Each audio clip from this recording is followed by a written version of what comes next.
శ్రీ వెంకటేశ్వర భక్తి ఛానల్ ప్రేక్షకులకి నమస్కారం. నేను నా స్వామి కార్యక్రమానికి స్వాగతం.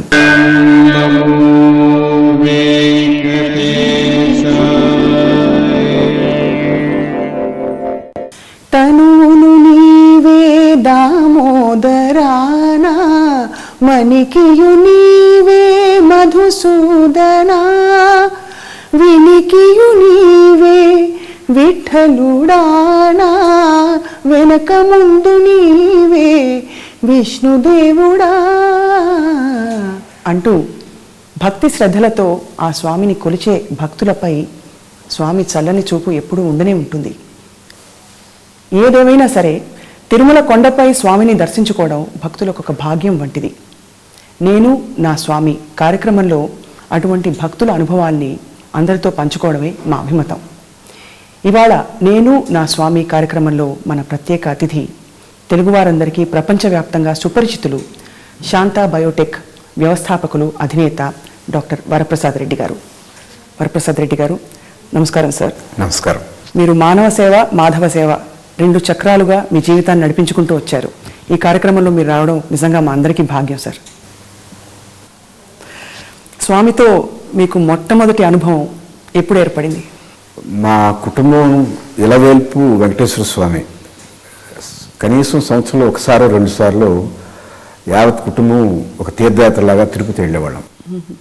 నాకు బహుశా ఏ సంవత్సరంలో జరిగిందో తెలియదు, కానీ 5-6 ఏళ్ల వయసులోనూ 7 ఏళ్ల వయసులోనూ వెళ్ళినట్టుగా గుర్తు. అదొక పెద్ద ప్రయత్నం. అంటే ఆ రోజుల్లో ఇవాళ ఉన్నటువంటి రవాణా సౌకర్యాలు లేవు. నిజానికి అప్పుడు మా పల్లెటూరు నుంచి నెల్లూరు వెళ్ళడం, నెల్లూరు నుంచి గూడూరుకు వెళ్ళడం, గూడూరు నుంచి మళ్ళీ ఏదో బస్సులు పట్టుకొని వెళ్ళడం. మా ఊరు నుంచి నెల్లూరుకు వెళ్ళడానికే ఒక పెద్ద ప్రయత్నం. మా గుర్రబళ్ళు ఉండేవి, దాంట్లో వెళ్ళేవాళ్ళం. అక్కడి నుంచి నెల్లూరు నుంచి గూడూరుకు వెళ్ళడానికి మళ్ళీ బస్సులు, గుర్రబళ్ళు అంత దూరం ప్రయాణం చేయవు కాబట్టి సుమారుగా 25 మైళ్ళది. అక్కడి నుంచి మళ్ళీ వెళ్ళడానికి మరి వేరే బస్సులు పట్టుకొని వెళ్ళాలి. ఇవి నాకు ఒక పెద్ద ప్రయత్నంగా కనిపించేది. నాకు తొలి మెమరీ ఏంటంటే బహుశా నా 8-9 వెళ్ళినట్టు. ఆ రోజుల్లో ఇవాళలాగా ఈ ఆర్జిత సేవలన్నీ లేవు. క్యూలో నిల్చుకోవడం, పోవడమే. ఎలా వెళ్ళామో ఏమో తెలియదు, కానీ చివరికి లోపలికి వెళ్ళిన తర్వాత తెలియని ఒక మైకం అలా ఉండిపోవడం, చూడడం. నాకు త్వరగా నెట్టేశారా పంపించేశారని తెలియదు, కానీ ఇప్పుడు చూస్తున్నటువంటి క్యూ చూశాక అప్పుడు ఇంత రష్ లేవేమో, అంత నెట్టుండలేమో అనిపిస్తుంది. ఆ మూర్తిని చూస్తే అందరూ అక్కడికి వెళ్ళి కళ్ళు మూసుకొని ధ్యానం చేస్తుంటారు. నాకు ఆశ్చర్యం వేసి ఇంత దూరం వచ్చింది కళ్ళు మూసుకోలేక చూడాలనిపించింది. అలా చూస్తుండేవాడిని. చూసి నాకు తొలి భావన అంటే నా ఫస్ట్ దర్శనంలో కాదు, కానీ తర్వాత దర్శనాల్లో ఆయన ఏదో నవ్వినట్టుగా పెదాల దగ్గర నవ్వు కనిపించేది నాకు. చాలా వరకు ఆ కర్పూరం అద్దెస్తారు, కనపడే ఆ పెదాలు ఒక నవ్వు రూపంలో నాకు అది చాలాసేపు చూసేవాడిని. ఎందుకు చూసేవాడిని అంటే మళ్ళీ ఎప్పుడన్నా మన ఇంటికి వచ్చేసిన తర్వాత కళ్ళు మూసుకుంటే ఆ రూపం కనపడాలి, కానీ అక్కడ మాత్రం కళ్ళు మూసుకునేవాడిని కాదు. అక్కడ ఒక అలౌకిక ఆనందం, ఒక రకమైనటువంటి ట్రాన్స్లోకి వెళ్ళిపోవడం, అలా చూడాలనిపించేది. కానీ ఎక్కువసేపు ఉంటే వెనక భక్తులు చాలామంది ఉంటారు కదా, ఒక రకమైన గిల్ట్ ఫీలింగ్తో వచ్చేసేవాడిని. ఇప్పుడు మరీ ఎక్కువైంది అది. ఇప్పుడు ఎందుకు మరీ ఎక్కువైందంటే ఏదో ఒక స్థితి స్థాయి కలిగిన తర్వాత అందరూ గుర్తుపట్టడం మొదలెట్టారు. ఈయన వరప్రసాద్ని. మీరు కాసేపు ఉండండి సార్ అంటారు అక్కడ. అజయ్యనో ఎవరో, బాబు దండం పెడతాను నన్ను పంపించేయండి, నేను చాలామంది వెనకుంటారు, అందరికి శాపాలు నాకొద్దు, స్వామి ఒక్కసారి చూసినా ఆ అనుగ్రహం చాలు, 1000 మంది భక్తుల శాపాలు మాత్రం చాలా తీవ్రంగా ఉంటాయి అని వచ్చేసేవాడిని. మా ఆవిడ మాత్రం అలా ఉండి నిలబడిపోయి చూసేది. ఆ రకంగా సంవత్సరంలో 1-2 సార్లు చిన్నప్పుడు వెళ్ళినట్టు గుర్తు. ఇప్పుడు మాత్రం నాకు ఊహ తెలిసిన తర్వాత ఇప్పుడు వెళ్ళడం సంవత్సరానికి ఒక్కసారే. ఉదయాస్తమాన సేవలు అనే కార్యక్రమానికి మా కుటుంబ సభ్యులు దానికి తీసుకున్నారు. అది ఓ 10 లక్షల రూపాయలు కడితే 6 మంది వెళ్ళి చూడవచ్చు. దానికి నవంబర్లో తీసుకున్నాం మేము. నవంబర్లో 2వ సోమవారం మాకు ఇస్తారు. అది అట్లా ప్లాన్ చేయడానికి కారణం ఏంటంటే నా బర్త్డే ఆ సమీపంలో వస్తుంది 17. అందుకని అట్లా వెళ్ళేవాళ్ళం. ఒక్కోసారి 15 వస్తుంది, ఒక్కోసారి 16 వస్తుంది. ఏ రోజు 17 అయితే రాలేదు. 17 వస్తే కష్టం, ఎందుకంటే నేను మా అమ్మ దగ్గర ఉండాలని పెద్ద నిర్ణయం. 17 అంటే మా అమ్మ దగ్గరే ఉండాలి, మాతృవందన కార్యక్రమం చేయాలి.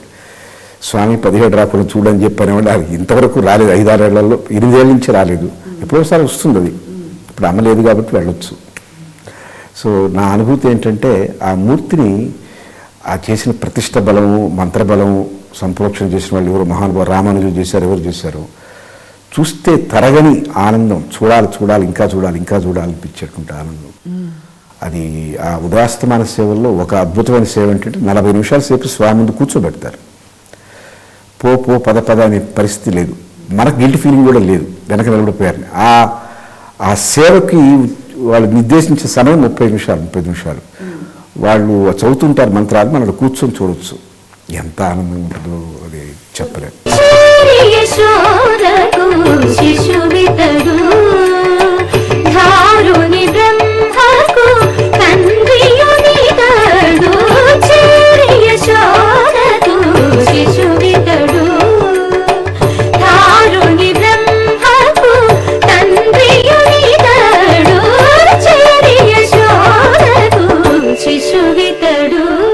వృత్తిపరంగా మీరు ఒక వృత్తిలో ఉండడం వల్ల చాలా శాస్త్రీయ దృక్పథం ఉండాలి మీకు. ఈ వర్ణనాతీతమైన అనుభూతులు ఏవైతే కలుగుతాయో వాటికి మీకు మీరే సమాధానం చెప్పుకునే ప్రయత్నం చేశారు ఎప్పుడైనా? ఇది ఏమిటి, అసలు ఏంటి దివ్యానుభూతి అని?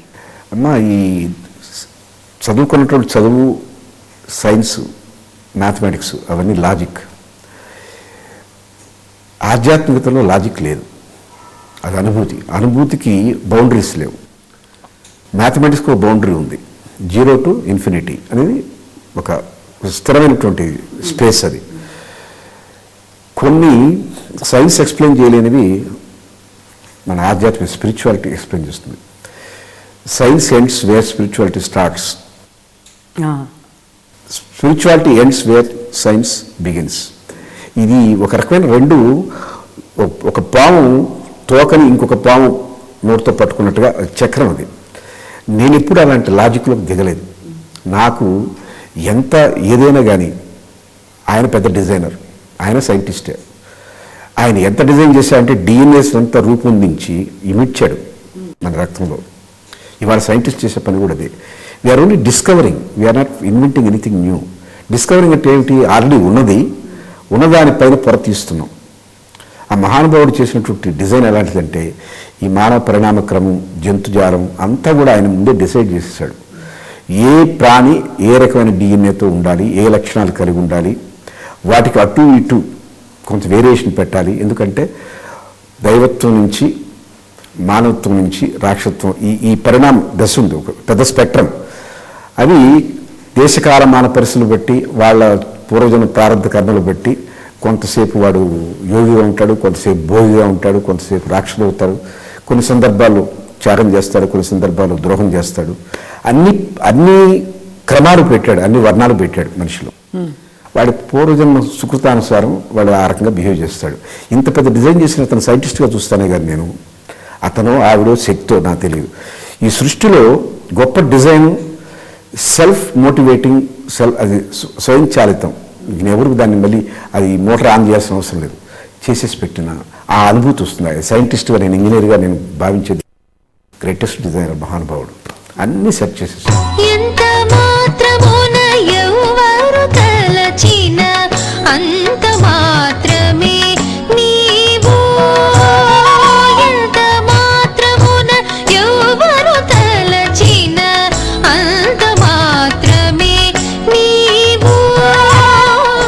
మీ ప్రయాణంలో సార్ స్వామి పట్ల భక్తి శ్రద్ధలు మీకు ఎలా, ఏ విధంగా, అంటే ఒక్కొక్క స్టేజ్లో మీకు ఉపయోగపడ్డాయనొచ్చు, లేక మీకు?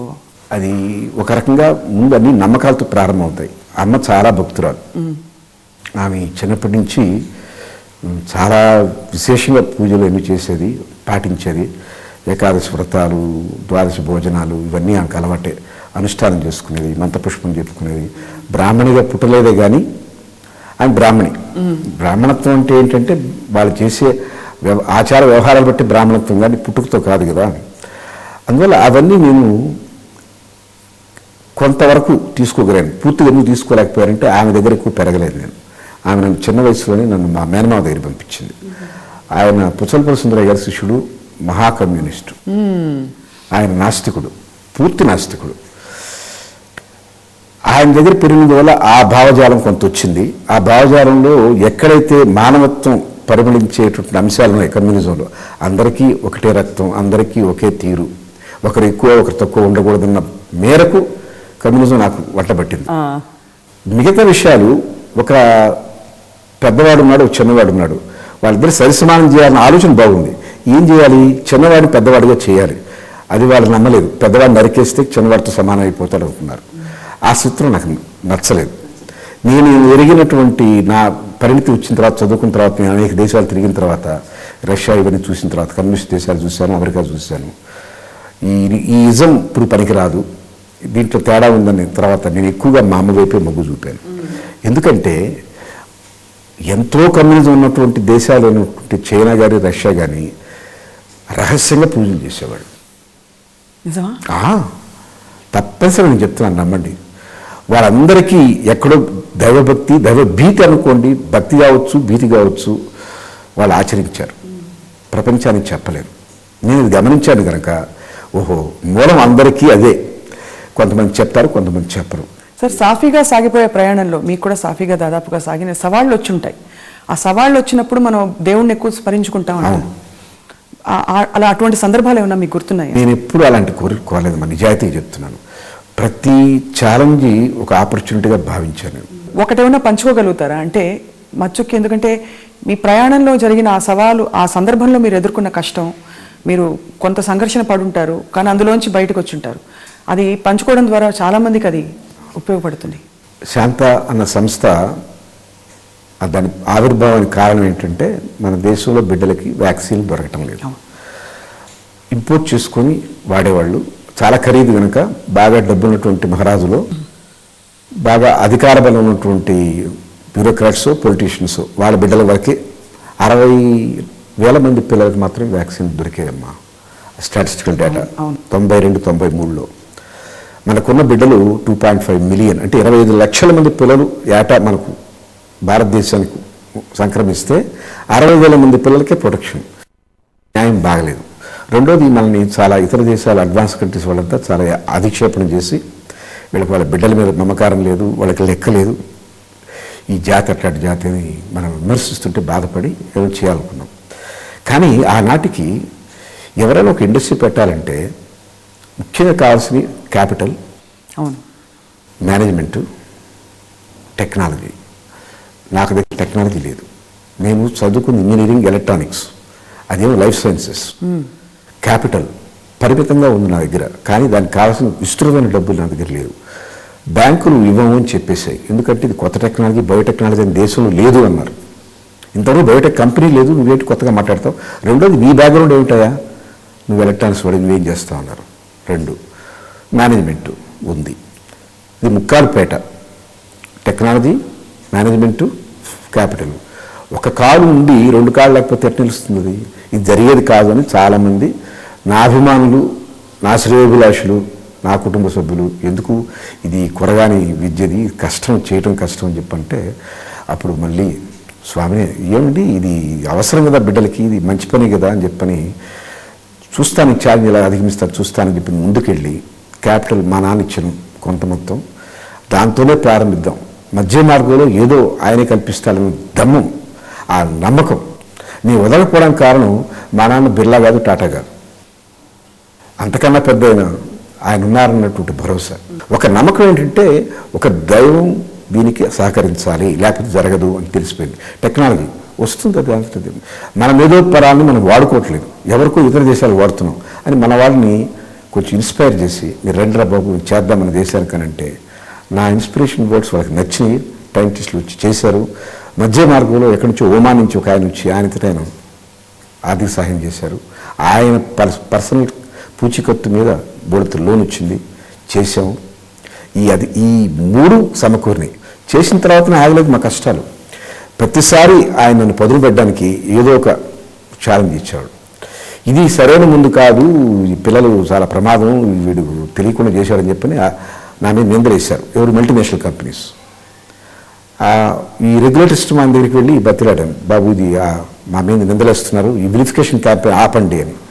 ఇద్దరు కార్పొరేట్ మధ్య నేను తలదూర్చను, పడు నీ ఇష్టం, నువ్వు ప్రూవ్ చేసుకో అన్నాడు ఆయన. అప్పుడు ఆయనకి తిరిగి ఆయనకే పెట్టాను అనమాట. మీరు అది సరిగా టెస్ట్ చేయలేదు, నింద వేశారు, నాకు కాదు కష్టం మీకే, మీరు టెస్ట్ చేయకుండా నాకు లైసెన్స్ ఇచ్చారా, మీ మీద అభియోగం అది అని చెప్పాను. ఇండైరెక్ట్గా చెప్పే ఆ వాక్చమకృతి ఆ టైంకి అది అంతే కదా. అప్పుడు స్ఫురించడం సమయస్ఫూర్తిగా, ఏమయ్యా నీ మీద నిందది, నా మీద కాదు, ఇది సరిగా టెస్ట్ చేయడం అంటున్నాడు వాడు. టెస్ట్ చేయకపోవడం నా నేరమే, నువ్వు దాన్ని టెస్ట్ చేయని దానికి ఇంకా నేరం కదా, వాడు నీకు టార్గెట్ చేశాడని చెప్పడం చమత్కారం అనిపించిన ఆ సమయస్ఫూర్తి వాడు ఉరికిపడి, అయితే రెండు కంపేర్ చేయండి అన్నాడు. అది ఒక పెద్ద అవకాశం నాకు. కంపేర్ చేస్తే వాళ్ళ వ్యాక్సిన్ కన్నా మంది 10 రెట్లు బెటర్ అని చెప్పని ఇంటర్నేషనల్గా తెలిసిపోయింది. అప్పుడు శాంతాకి ఇంటర్నేషనల్ ఫేమ్ వచ్చింది. ఆయన ఒక ఛాలెంజ్ ఇచ్చి ఆ తర్వాత దాన్ని సాల్వ్ చేసి ఎంత పేరిచ్చాడు. 170 దేశాల్లో ఇది శాంతా పేరు మారుమోగిపోయింది. Best vaccine in the country, in India, a small company అని చెప్పి అన్ని మ్యాగజైన్స్, సైన్స్ మ్యాగజైన్స్ పబ్లిష్ చేసినాయి. నిజానికి మీరు కమ్యూనిజం మీ నేపథ్యం గురించి చెప్పారు.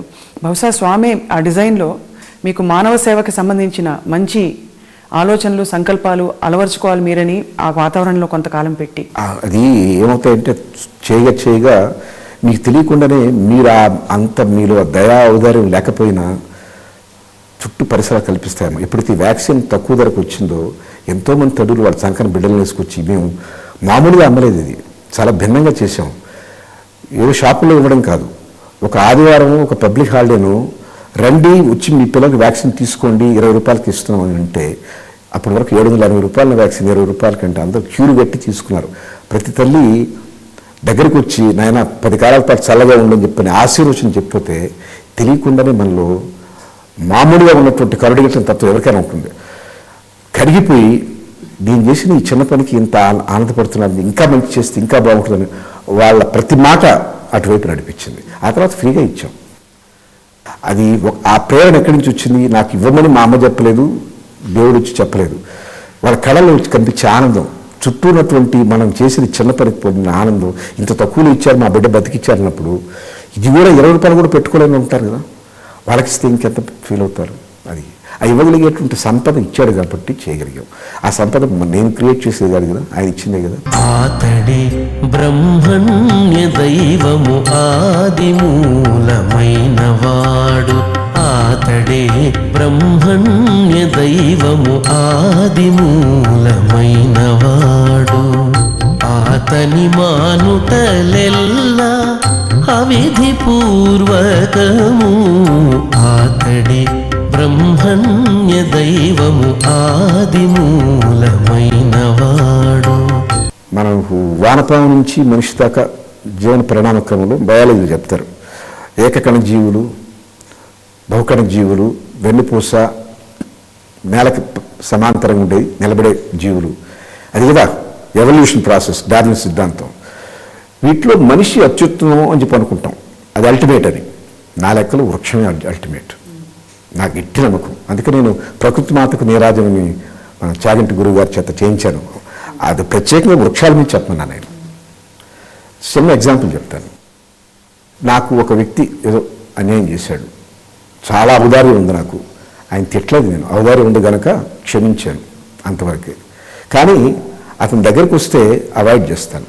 నేను తిట్టకపోవచ్చు, కొట్టకపోవచ్చు, ఆయన చేసిన అన్యాయాన్ని గుర్తుపెట్టుకొని మొహమాటం లేకుండా నమస్కారం అండి, మీతో నాకు కుదరదు అని అంటాను. చెట్టు దాని దగ్గరికి ఒక హత్య చేసినటువంటి నేరస్తు వచ్చి కూర్చున్న చెట్టు నీడ కింద అదే నేడిస్తుంది. ఒక మహాముని వచ్చి తపస్సు చేసుకుని అదే నేడిస్తుంది. ఎవరు తిన్నా ఫలం అదే రుచి, తేడా చూపించదు. అది నేరస్తుడు కావచ్చు, మహాయోగి కావచ్చు, ఇద్దరిని సమాంతరంగా చూడగలిగినటువంటి గొప్ప పరిణితి ఉన్నది చెట్టుకే. మనకు మనుషులకు లేదు కదా. అది మనకన్నా దాంట్లో ఉత్తమమైనటువంటి DNA పెట్టాడు కదా దేవుడు, అవునా కాదా? అందువల్ల ఏంటంటే వృక్షో రక్షిత రక్షిత అని మన తిరుమలలో రాసిన అది ఎంత నిష్టమో నాకు. అది పెట్టించిన టైంలో కూడా నేను దాంట్లో భాగస్వామ్యం చెప్పడానికి మీకు ధైర్యం చేస్తున్నాను. బాలసుబ్రహ్మణ్యం గారు దీనికి మొత్తం అంకురార్పణ చేసింది జేయుగా. ఇది అన్ని దగ్గర పెట్టించాలండి, దానికి అన్న ఖర్చు అయితే ఏంటంటే దేవుడి డబ్బులు చాలా ఉన్నాయి, నువ్వు నీ డబ్బులు ఎక్కర్లేదని ఆయన పెట్టించేశారు. చాలా మంచి ఆలోచన ఇది, ఆయనది ఆలోచన. వృక్షో రక్షతి రక్షిత. వృక్షో రక్షిత రక్షిత. మీ ఇంట్లో ఎక్కడ చూసినా కూడా స్వామి రూపాలే కనిపిస్తున్నాయి. ఉదాహరణకి మీ వెనకుండే స్వామి, అక్కడ ఆనందనిలయం. సో ఇవన్నీ అంటే మీరు ఇష్టంగా ఒక్కొక్క సందర్భంలో స్వామి ఇన్ని రూపాల్లో మీ ఇంట ఎలా చేరాడు? అది కూడా నేను నిజాయితీగా చెప్పాల్సి వస్తే నేను ఏర్పాటు చేసుకునే కాదమ్మా ఇవి. ఒకటి అమ్మ కోరిక, రెండోది అమ్మకి ఇట్లాంటి ఇష్టం అని తెలిసినటువంటి మహానుభావుడు ఇది మోహన్ బాబు గారు ఇచ్చారు. ఆయన చూసి అమ్మకి ఎంత భక్తి అనేది తీసుకొచ్చి పెట్టారు. ఇది ఇటలీలో చేస్తున్నారు ఇప్పుడు మన స్వాములంతా, మన వాళ్ళు వదిలేశారు, వాళ్ళు దీని మీద వ్యాపారం చేసుకుంటున్నారు. మా ఆవిడ చాలా బాగా చేశారు, అందులో వెండితో చేసినవి. మా దగ్గర కృష్ణుడి విగ్రహం లోపల చూపిస్తాను. ఇవన్నీ ఆమె ఏర్పాటు చేసింది. ఇందులో నా ప్రమేయం ఏమీ లేదు. అలా సమకూరి వచ్చేసారు స్వామి అంతా.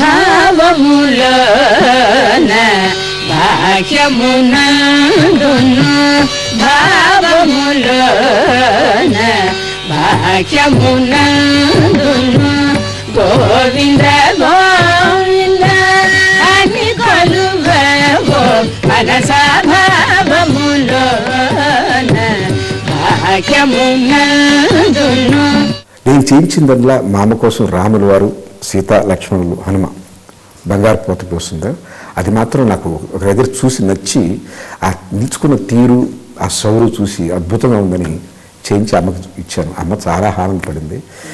ఇది ఎంత అందంగా ఉందిరా బాబు, నాకు వేరే ఈయన ఎక్కడా చూడబుద్ధి కావట్లేదు, మనిషి వైపు కూడా అదే చూస్తుంటానని చెప్పనే కాదు, ఎదురుగుండా పెట్టించుకుంది. అది ఆ దివ్యానుభూతి కలుగుతోంది. అంటే మీ ఇంట్లో అడుగు పెట్టంగానే మీ పూజ గదిలో మొట్టమొదట ఇక్కడికి అనుమతించడం మీకు మేము ధన్యులం సార్. బికాజ్ అక్కడ అమ్మవారిని చెక్కించాం కదా, ఇచ్చారు. మీ ఇంట్లో ఇది ఉండాలండి అన్నారు ఆయన. చెక్కించి దగ్గరుండి చూసి వెళ్ళారు ఆయన. ఆయనకు చాలా ఇష్టం అది, ఆయన గీసిన బొమ్మది. ఒకటి రెండు ప్రశ్నలు సార్ మనం ముగించేలోపు. మామూలుగా ఇంట్లో దీపం ఇల్లాలు పెడతారంటారు. మీ శ్రీమతి గారు మీ ప్రయాణంలో ప్రతి అడుగులో అడుగు వేసి మిమ్మల్ని అన్ని విధాలా సపోర్ట్ చేస్తూ మీరు నడిచారు, కానీ ఇంట్లో దీపం మాత్రం మీరే పెడతారని. దీపం నన్నే పట్టుకుని అమ్మ నిర్దేశించింది. అంటే నేను 4 గంటలకే స్నానం అయిపోతాయి నాకు. ఆమె 3:30కే స్నానం చేసేది. ఆమె దీపం పెట్టేది, కానీ నన్ను పిలిచేది, పెట్టు నువ్వు దీపం పెట్టు, మగవాడు ఇంట్లో పురుషుడు పెట్టాలని. మా నాన్న ఉన్న రోజుల్లో మా నాన్న చేత పెట్టించేది. మా నాన్నగారు కాలం చేసి 13 సంవత్సరాలు అయిపోయింది. ఆ తర్వాత నుంచి నా చేత చేయించేది అవి.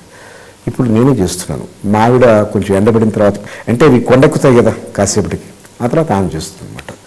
మొట్టమొదటి దీపం నేనే పెడతాను ఇంట్లో. సార్, స్వామికి సంబంధించి మీకు నచ్చిన స్తోత్రం కానీ, మరి అన్నమాయి కీర్తనలు కూడా చాలా రికార్డ్ చేయించారు ఇష్టంగా, ఆ సాహిత్యాలు నచ్చి. మీకు ఇష్టమైన లైన్లు ఏమన్నా వచనంలో కానీ గానంలో కానీ? నాకు మంచి గుర్తు లేదమ్మా, నేను పాడలేను. కానీ వచనంలో దేవదేవం భజే ఉంది కదా, రాముడి మీదే, రాముడైనా ఆయనైనా అందరూ ఒకటే. అమిత ఇష్టమైనటువంటి కీర్తన అది నాకు, అన్నమాచార్య కీర్తన. అది మనసులో ఇప్పుడు రింగ్ అవుతూనే ఉంటుంది. నా రింగ్ టోన్ అది. అంటే నేను నా ఫోన్లో పెట్టుకోలేదు.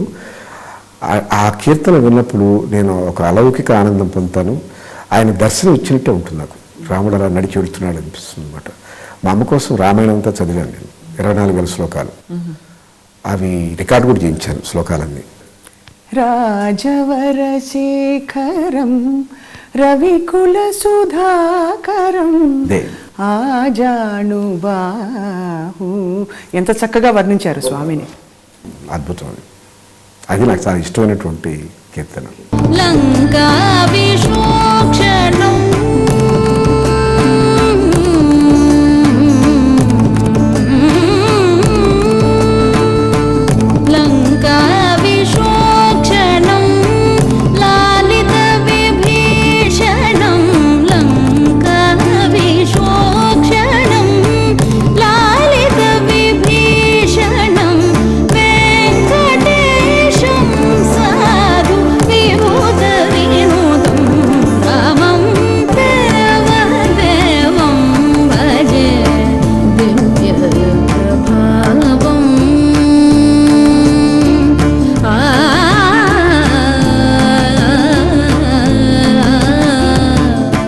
సార్, ఒక్క మాట సార్, ఇది బహుశా ఇది కార్యక్రమం కోసం కూడా కాకుండా వ్యక్తిగతంగా కూడా అడుగుతున్నాను. అన్నీ ఉన్న తర్వాత ఆ స్థితి అప్పుడు ఏం కోరుకోవాలనిపిస్తుంది సార్? అంటే ఏం కోరుకోవాలంటే మన నుంచి ఏదో చేయాలనే ఒక సంకల్పం కూడా కోరికే. ఏమనిపిస్తుంది సార్ మీరున్న స్థితిలో? అంటే ఈ మార్గాన్ని తప్పకుండా చూడు స్వామి, నేను జారిపోకూడదు దీని నుంచి. అది అమ్మ, కొండెక్కడం చాలా సులభం, ఆ కొండ చివర నిలబడడం చాలా కష్టం. అక్కడి నుంచి అందరూ భ్రష్టులు అయిపోతారు. ఎక్కుతారు అందరూ పెద్ద సాధనతో, ఆ తర్వాత సాధన ఆపుతారు, మత్తెక్కుతుంది, మాయ కమ్ముద్ది, పడిపోతారు. అందరూ అంతే. ఉద్దాన పతనాలను ఎందుకు వచ్చినాయి? ఎక్కుతారు సాధనతో, అక్కడ రిలాక్స్, పడిపోతారు. అటు పడబోయొద్దు, నన్ను నిలుపు.